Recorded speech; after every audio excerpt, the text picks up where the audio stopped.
Hello, Professor Gonzalez. Today, I present to you my final assignment, which is an information security presentation presented by me, or project, whatever you want to call it. I don't know. But what this presentation will focus on is all the chapters we learned throughout the course, looking at what I think are the most significant things and explaining why they are significant. So let's get right into it. So we have so the first chapter is the introduction to the management of information security. So because we are in the business of information security, I think it's best to learn about the threats that we may face, which is why the 12 categories are very important. Now, I didn't list all 12 of them, but these are the ones that I guess we could that are most common into information security. Um, it's also important to understand the characteristics of management. Um, these like five pretty much create like a blueprint for resolving many operational problems, which will help managers. And some of these will be like explained in like other like chapters that you will see like or share a correlation to. And there's also the 5 steps, which is like resolve and define the problems up to developing possible solutions. I didn't list all of them here, but I don't think that's really necessary. But it's important to know what they are. Then I put the 6 P's because certain aspects of information security managerial responsibility are unique. Certain aspects, I say. So it's best to understand really what those aspects are. Thus, we have the 6 P's here: policy, programs, protection, people, and project management. Again, I didn't list what each one of them have. I didn't explain like what each of them have because it's so much information, but it's best to like at least gain some basic knowledge of what they are. Okay, moving on to chapter 2, which is compliance, law, and ethics. It's very important to know the legal aspects of information security, and and managers and professionals must possess like a good chunk of like the legal framework within their organization's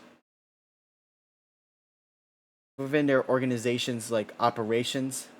So first off, we have we have U.S. laws to like prevent misuse and exploitation of information and implementation of information security. So these five are what I believe the most important and probably like the most recognizable U.S. laws.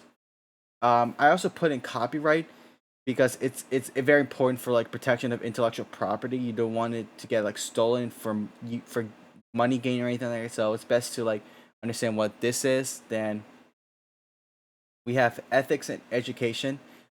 Training is also something that's become like a very big like word in this book. You know, training is very important. So um, this so, yes, it's a very like I said, you know, it's a very common thing being talked about in information security. Um, and then finally comes deterrence, illegal behavior. So because it's important to protect an organization's information systems, which is so understanding like all this is the best method to prevent illegal activity and unethical behaviors from like even happening. So it's best to like understand. And so these three. So next one, we're going to chapter 3 now. So it's important to know how to create then knowing its planning levels and planning and the CISO in terms of like strategic planning, because a good strategic plan guides organizational efforts and focuses resources for specific, clearly defined goals in the midst of like of an environment very efficiently and explained in chapter 1. Like I said, like it's gonna come across throughout these chapters. One of the managerial characteristics is planning, so we go into this. So it's important for the manager to develop one. Um, as in right here, strategic planning. All this description right here. Then we go on to security systems development lifecycle, or what the textbook calls it for short, SDLC. It The reason this is very important is because A successful one will make organizations reuse it more and more, and they will gain experience out of it. And it's also very useful for performing tasks need to be accomplished, a project objective specifically. So there's chapter 3 right there. And I put this one software development, but I think it has some things that are like very similar to um what the life cycle has. Next one. Um, we're going to chapter 4. I would say like policy is something that we will be come across a lot in the book too. Just like I said about training and such. So I would say that this is probably one of the most crucial topics to come across. So learning about the three types of policies is important because it's for producing.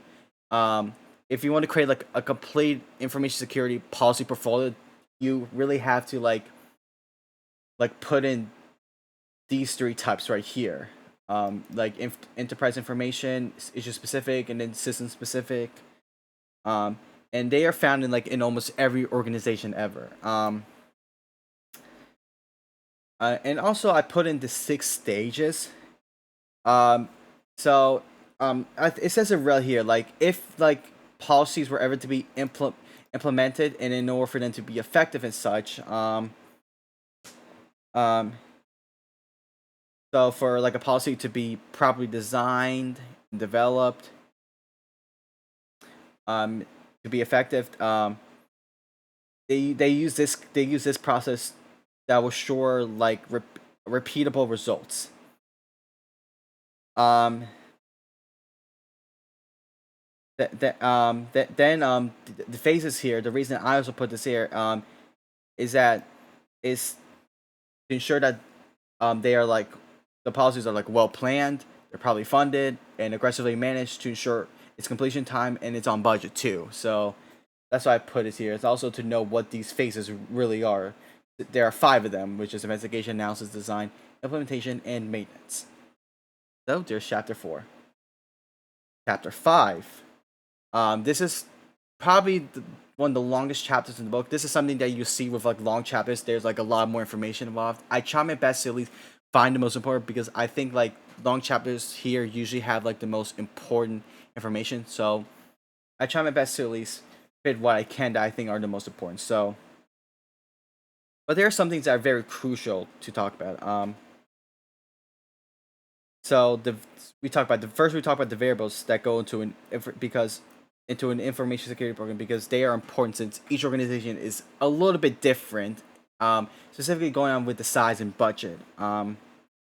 Because and not all organizations are created the same. Some could be big, some could be small. So if that's the case, then everything else plays a little bit differently. So and we also do mention a lot. We do mention a lot, not always, about like with the CISO and the CSO in the book. So it's important to know who they are and what the tasks are. So we know like the CISO is like the main person behind of it. It's kind of like the boss, and then CSO is kind of like at the bot. It's they are very similar to CISO, but some will be like have like different stuff, whatever. But so basically saying like okay, so yeah, so CSO would like organizations would not call them like CSOs, they become like CSO. So but but both of them are like very important for information security management. Okay. For the SATA program, or Security Education Training and Awareness, um what it really does for the organization is reduce incidents of like accidental security breaches by members who will maybe come in contact with like information assets, and implementing and like implementing one of these programs will enhance security, which it says for itself. Like enhancing security is like very important in this business. um I also put in the 8 p.m. The PM BOK or PM BOK. um if you want like an established like project management methodology. And using this is considered to be the best. finally, we have project management tools because they aid project managers to facilitate scheduling and execution of the project. So there's that.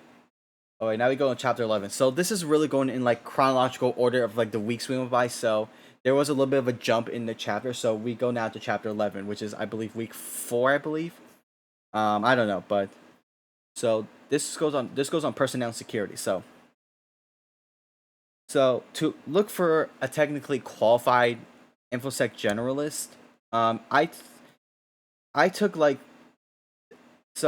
this so what this here shows is I took what I think like an individual should possess the most. I'll say like all the qualifications that they explain in the book are really important, but these are the ones that I think are probably the most important.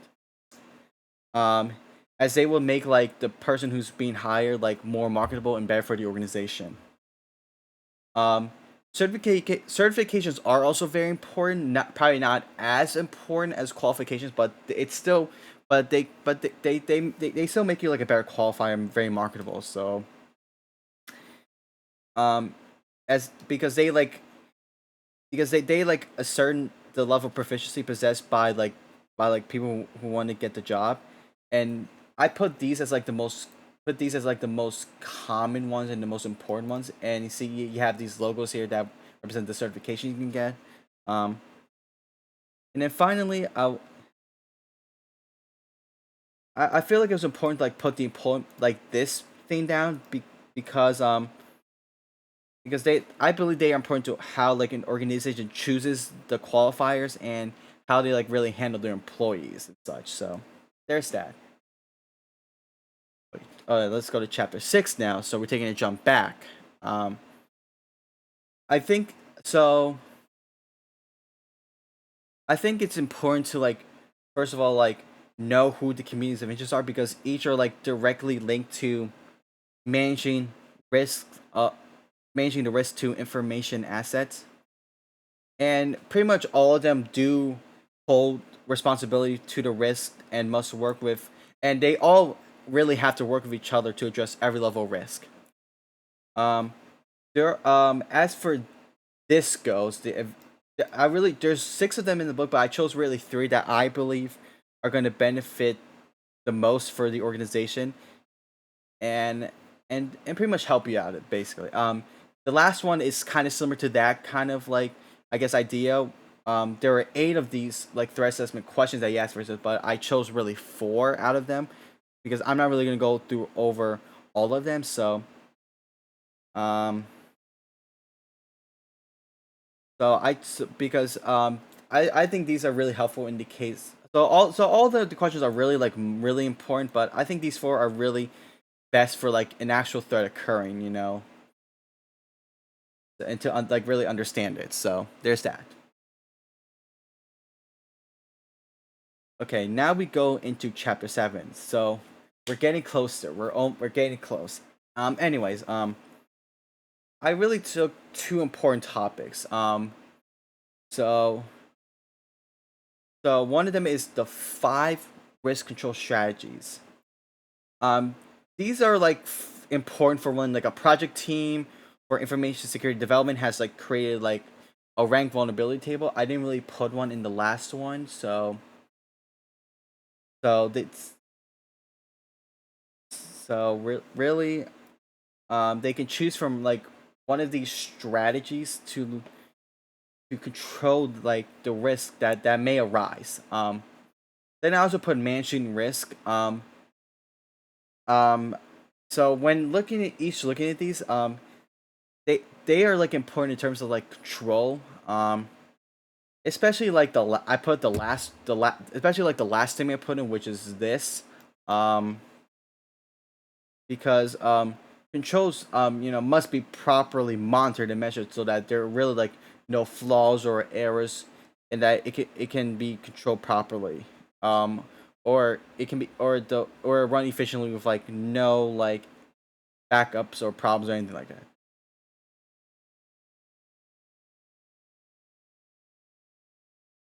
All right, let's go to chapter 8 now. So there's like many different kinds of security models. And each one has like they have like a different task that's a little bit different than the others. But I would say like most of them can be very beneficial for organizations. So I really put so these three right here are like the ones that are talked about the most. And I think that they are pretty much like the most important too. Then there are really like the other kinds of models. This one we did for like our home a DQ, I believe. The ISO 27,000 series. Um, and, and it's also very helpful for organizations that may be very large in size, so that they can follow. Because um, I can't really click on this image, but I posted like the textbook image here of like the standards it has. So that any like organization large size can really follow these. Then there are like the NST security publications. I really put two of them down. Um, that were the most important to me, and they were also mentioned in our DQs. So there's chapter 8 right there. Okay, let's go to chapter 9 now, which will be se- security management practices. So I think it's very important to understand the recommended security practices and best security practices, which is what BSP stands for, because both will provide superior level of performance in the protection of information, or the best, which is what best security practices.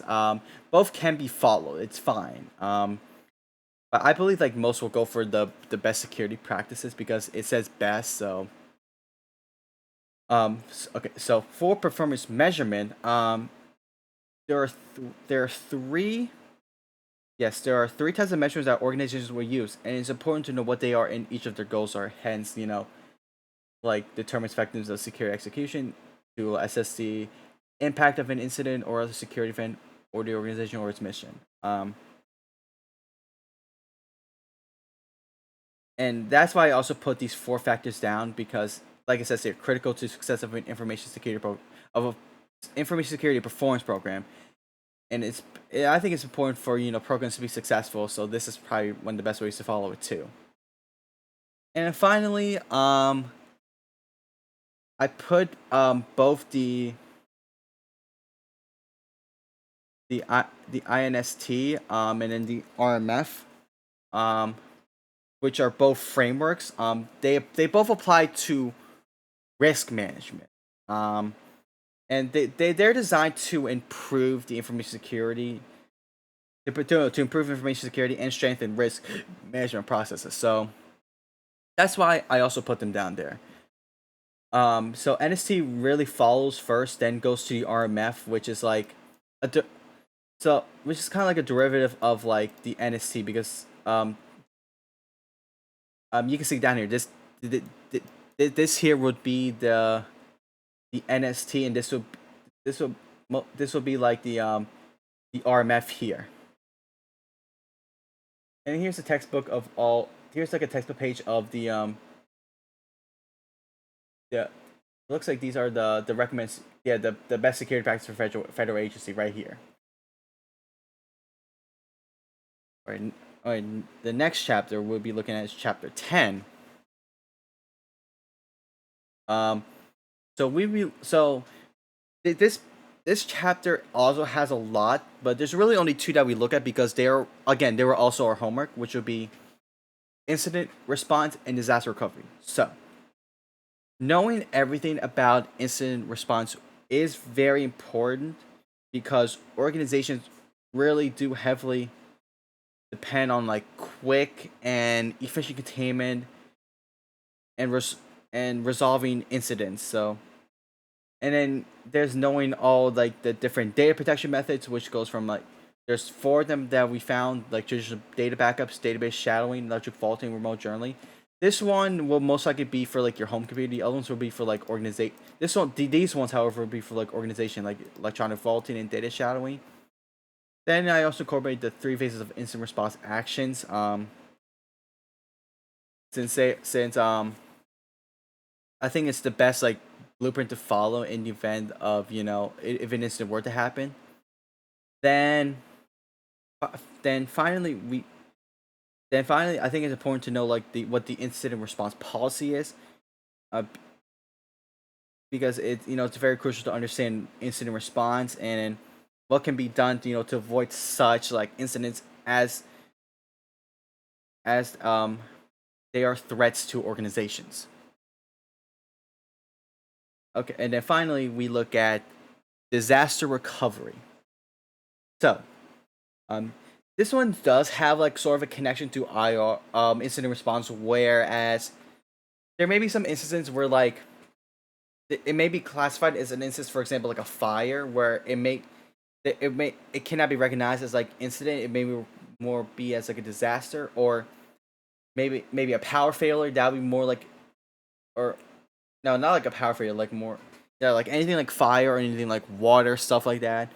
It would not be considered incident. It will be considered a disaster.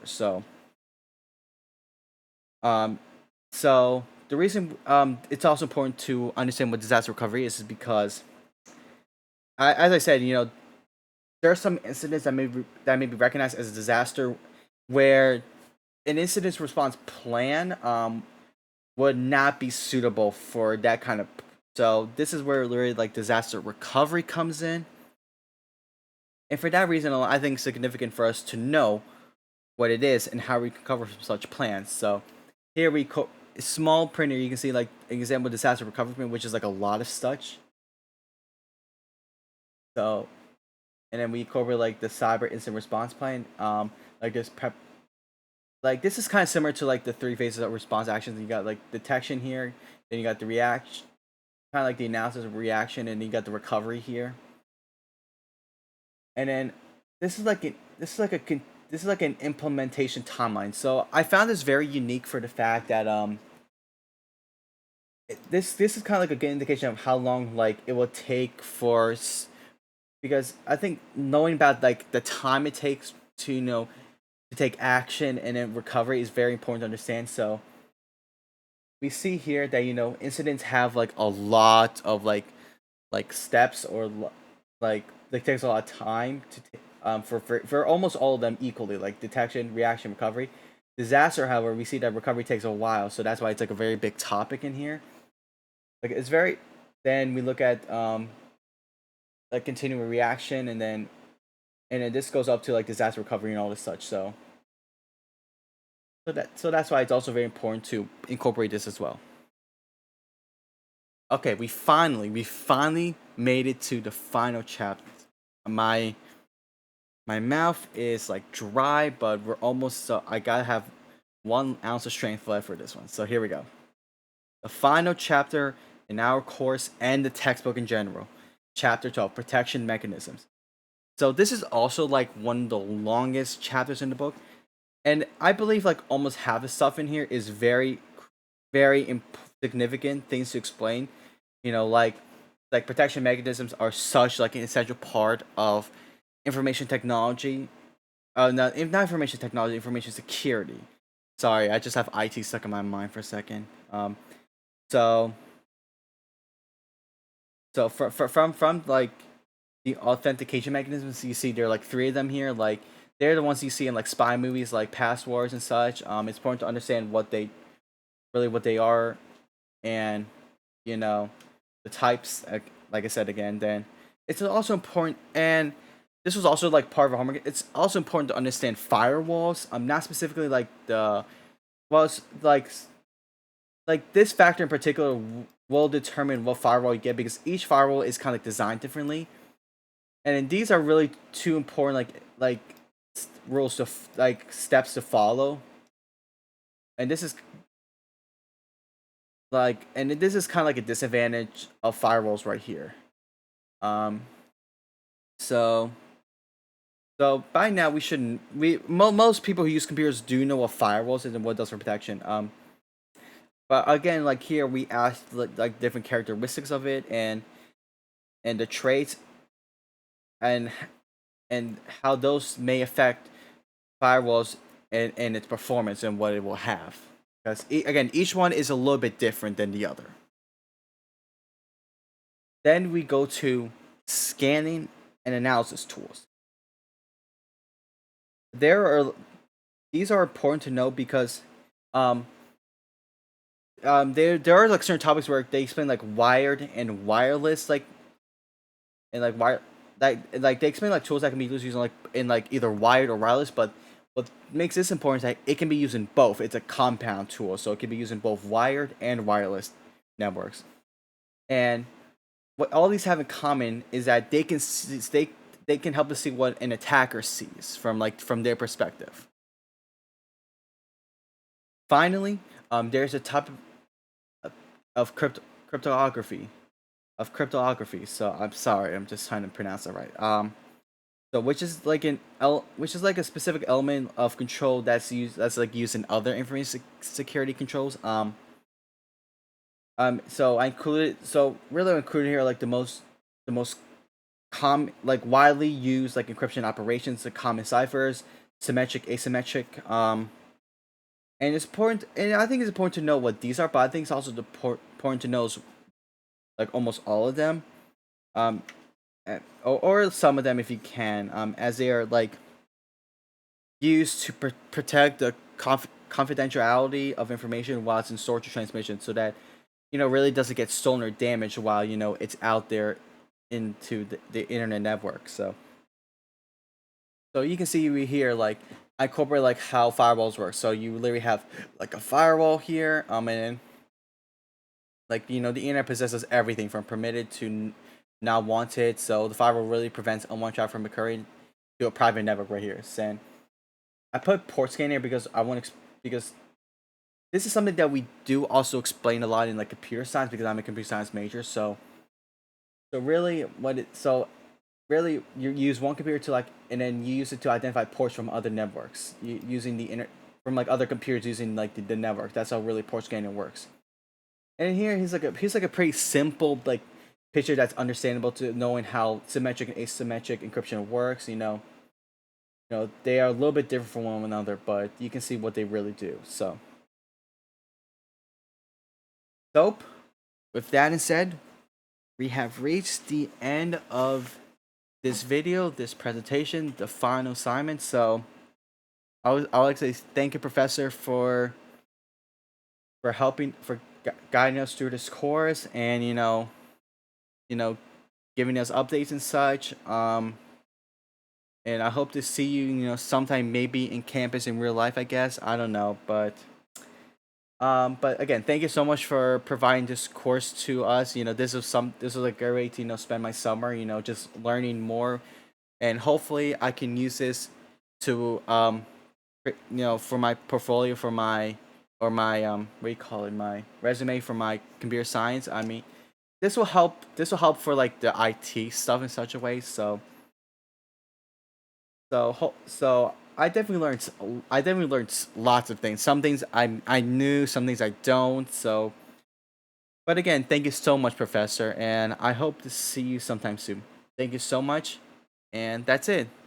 Thank you for watching, and hope you stay safe. Have a great rest of your summer before school starts in the fall, which is like 2 weeks from now. So thank you. So thank you again, Professor. Okay, be safe, be good, and that's it.